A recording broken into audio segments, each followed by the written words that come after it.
समय हो गया होगा आपको देखे हुए। अभी मैं बताता हूं, उसमें एक सीन था जो एडिट में नहीं आया, कोई बात नहीं।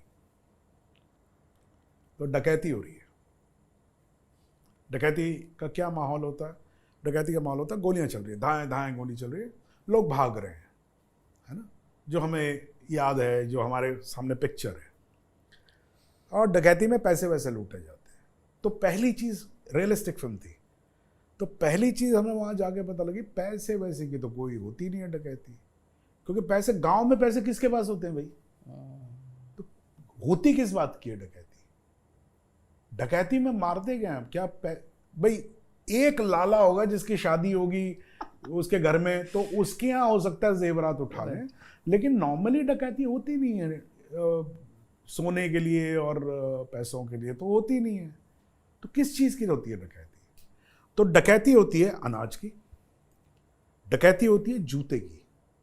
जूते बहुत इंपॉर्टेंट होते हैं, जूतों की डकैती होती है।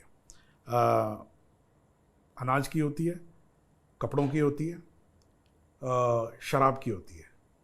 अच्छा, शराब उठाई जाती है। और सबसे बड़ी डकैती, डकैती में जो जिसको एक्चुअली सोना माना जाता है, वो है राइफल की डकैती। जब आप अटैक करते हैं, तो आप गांव में अटैक करते हैं, तो वहां की कोतवाली में अटैक करके अगर आपने वहां से बंदूकें उठा ली हैं, वो बहुत बड़ी डकैती मानी जाती है।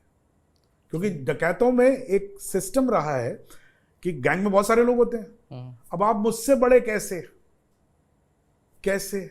क्योंकि आपके पास 5 राइफल है, तो आप 5 राइफल में से 4 राइफल किसी को देते हैं और फिर उससे कट लेते हैं। अच्छा, कि भाई डकैती के बाद जब सामान मिलेगा तो मैंने राइफल दी थी तेरे को, तू राइफल का हिस्सा मेरे को देगा।